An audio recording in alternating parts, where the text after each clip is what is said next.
સીતારામ, હર હર મહાદેવની જય માતાજી। તો આજે આપણે બનાવીએ છીએ રગડો। તો એન્ડ સુધી વિડીયોમાં જોડાયેલા રહેજો। તો સૌપ્રથમ તો આપણે ગેસ ચાલુ કરી દીધો છે અને એમાં તેલ એડ કરી દઈએ 2 પાવડા। અને ત્યાં સુધીમાં આપણે ઝીણી ડુંગળી પણ સુધારી લીધી છે એ બતાવી દઈએ। ઝીણું ટમેટું કટિંગ કરી લીધું છે। खड़ा मसाला बधा लविंग बादियानी बधु लई लीधुं छे। अने हाँ मैं वटाणा बाफी लीधा छे। लीला वटाणा तो तमने लोकोने बतावुं एकदम पलળી गया छे, जोई शको छो। वटाणा लई लीधा छे અને બાફેલા બટાકા એ બધું લઈ લીધું છે। અને સાઈડમાં આપણે પહેલેથી જ ખજૂર આંબલીની ચટણી રેડી કરીને રાખી હતી અને ફ્રીજમાં મૂકી દીધી હતી। ગરમ હતી, ઠંડી થઈ એટલે આપણે ફ્રીજમાં મૂકી દીધી ખજૂરને આંબલીની। અને એની રેસીપીનો વિડીયો પછી તમે લોકો કોમેન્ટમાં જણાવશો તો ખજૂર આંબલીની ચટણીની રેસીપી નાનકડો એવો વિડીયો બનાવશું। અત્યારે તો કાંઈ ડાયરેક્ટ જ બતાવી દીધું તમને। હવે સૌ પ્રથમ તેલ આવ્યું છે કે નહીં પહેલાં ચેક કરવાનું। ફટાફટ બની જાય તેવી રેસીપી।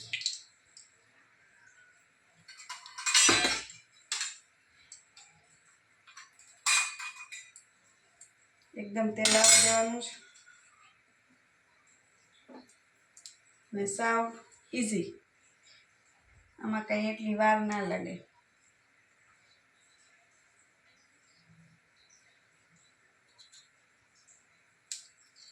चेक करवानुं आ रीते राई नाखीने।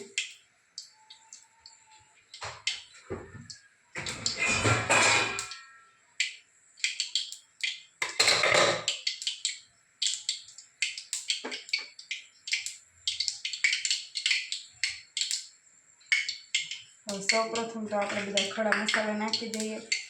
तेजपत्तानो टुकड़ो बधा खड़ा मसाला एड कर देवाना।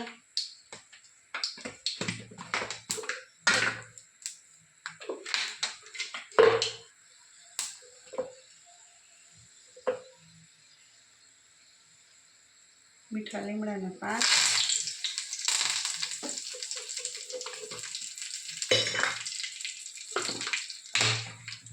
डूंगળી एड कर देवानी।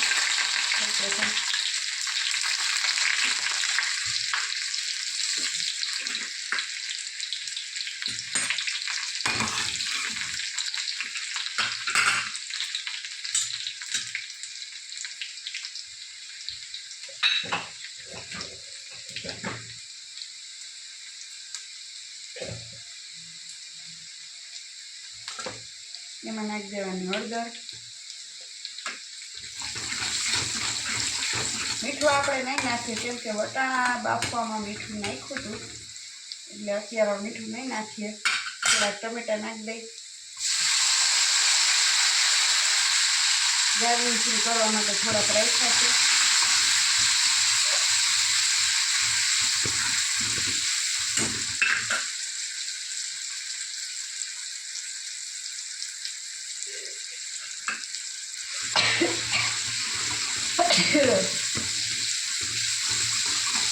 आ रीते हलाववानुं एकदम।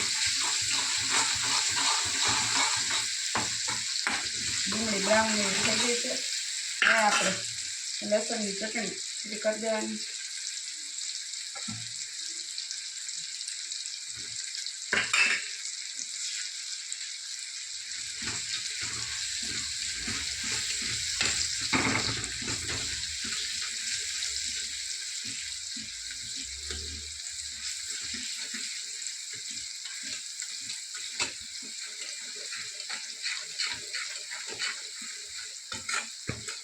एकदम ग्रेवी में तेल छूटू पड़वा देवानुं। डूंगળી टमेटું सरस पकड़ाई जाए, तेल ऊपर आवी जाए।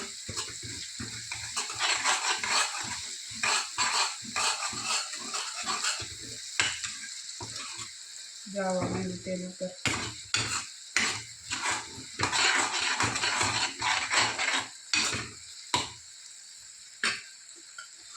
પછી હવે એમાં આપણે નાખી દેવાના છે આ બટેટા છૂંદી નાખેલા છે.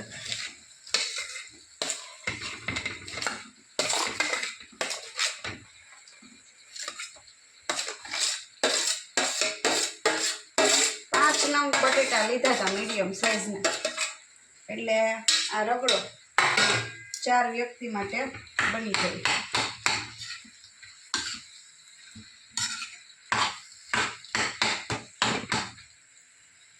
ચાર વ્યક્તિ માટે બને. તો આ પાણી સહિત જ નાખી દેવાનું છે. પાણી આપણે વટાણા બાફવામાં વધારે જ નાખ્યું હતું, તો પાણી એડ કરી દેવાનું છે જરૂરિયાત પૂરતું. વટાણા એડ કરી દેવાનું.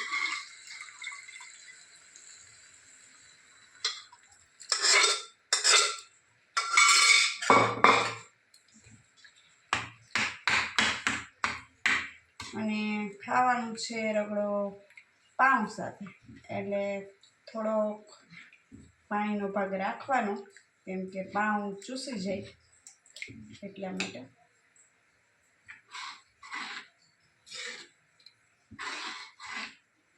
અને જો કોઈ બટેટાનો ભાગ રહી ગયો હોય તો આ રીતે મેશ કરી શકો છો.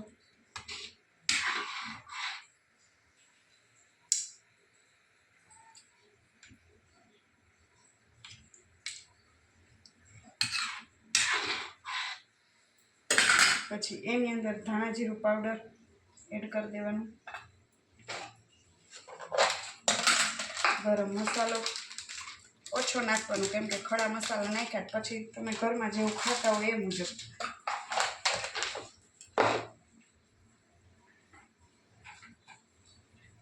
કાશ્મીરી મરચું, એ તો ખાલી કલર આવવા માટે જ આપણે થોડુંક એડ કરશું.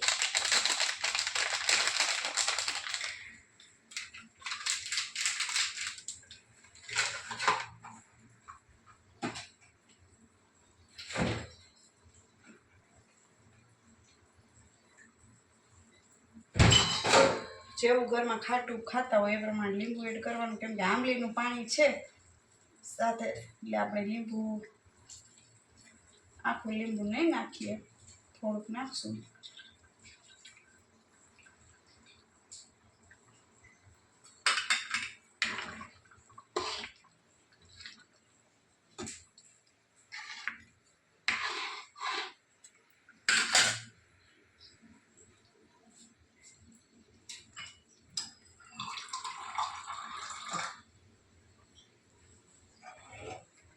થોડુંક પાણી એડ કરવાની જરૂર લાગી એટલે એડ કર્યું છે.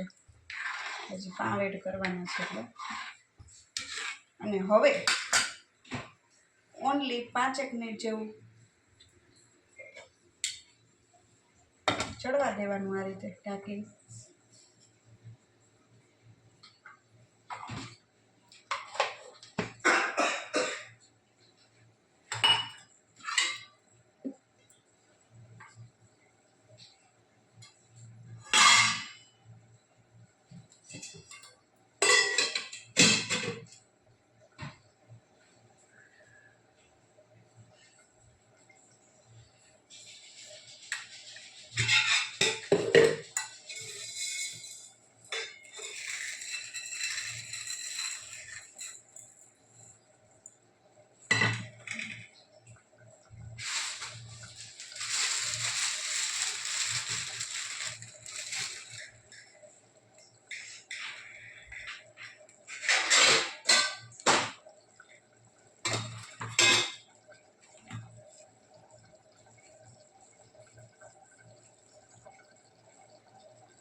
આપણે પાવ રગડો બનાવી છીએ, એટલે હવે સરસ મજાનો ઉકળી ગયો છે આપણો રગડો. જોઈ શકો છો.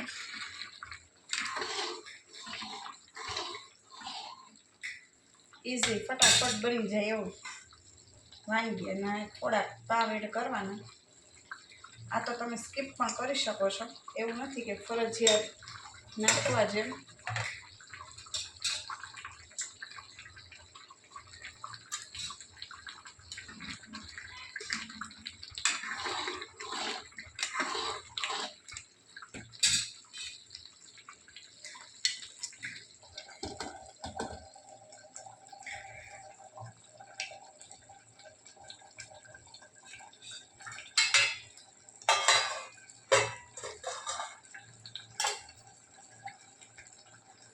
બસ વધારે કંઈ આને ચડવા દેવાનું નથી,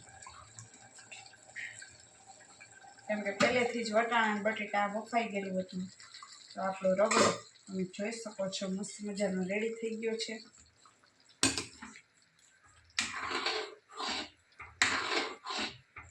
કેમ કે પાઉં પછી પાણી ચૂસી જાય એટલે પછી ચડવા નહીં દેવાનું પાઉં નાખીને.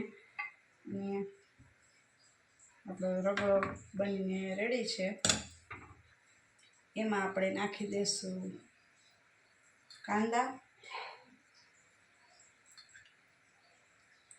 કોથમરી, અને આમાં પણ થોડી કોથમરી નાખી દઈએ.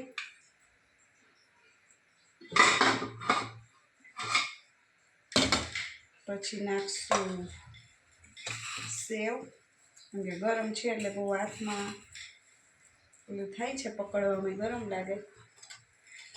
અને સાથે મીઠી ચટણી જે આપણે બનાવીને રાખી દીધી છે એ.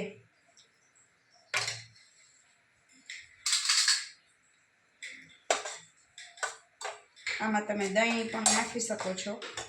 અને આપણો બનીને રગડો રેડી છે, એકદમ મસ્ત મજાનો, ફટાફટ બને તેવો.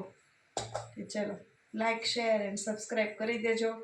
રગડો અમે ખાઈ લઈએ અને તમે વર્ચ્યુઅલી ખાઈ લેજો. ચલો આવજો. સીતારામ, હર હર મહાદેવ.